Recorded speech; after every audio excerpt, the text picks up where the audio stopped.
Good morning. Madhuri किचनमध्ये तुमचं स्वागत आहे. चला, आजची माझी रेसिपी आहे मुळ्याची भाजी. हा मुळा घेतला आहे, हा किसून घेतला स्वच्छ 2-3 पाण्याने धुवून घेतला आहे. तर पाण्यातच ठेवले कारण की काळा पडून जातो. त्याची तयारी बघा. मुळ्याची आपल्याला भाजी करायची. मिरच्या, लसूण, कढीपत्ता, कोथिंबीर आणि जिरं, मोहरी.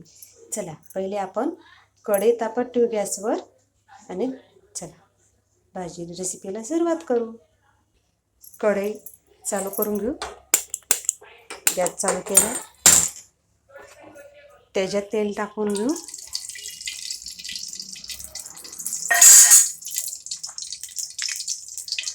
जिरं, मोहरी, कढीपत्ता,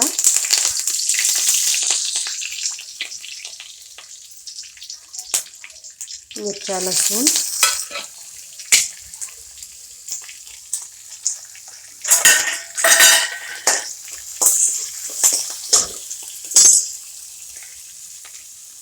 हळद,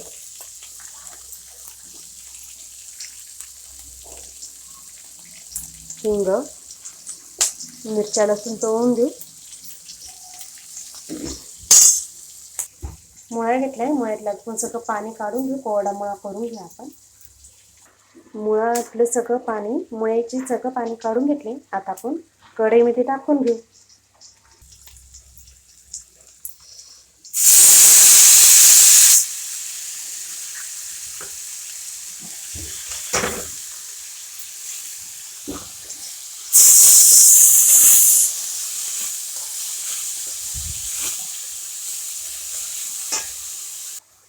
त्याच्यात मीठ टाकू चवीनुसार. तुम्हाला मीठ टाकून घेऊ,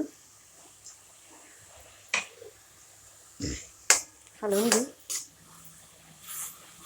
चला, आता शिजून देऊ मुळा बारीक गॅसवर.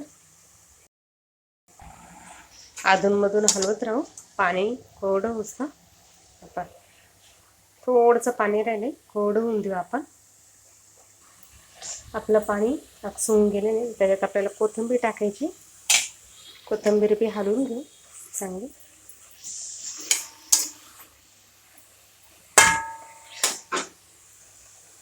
चला, आपली मुळ्याची भाजी तयार झाली. एक प्लेटमध्ये काढून घेऊ. चला तर मैत्रिणींनो, आपली मुळ्याची भाजी तयार झाली. रेसिपी कशी वाटली कमेंटमध्ये नक्की सांगा. भाजी आवडली तर लाईक करा, शेअर करा, कमेंटमध्ये सांगा. अशीच माझी नवीन व्हिडिओ तुम्हाला बघायला भेटेल. सगळ्यांना बाय बाय.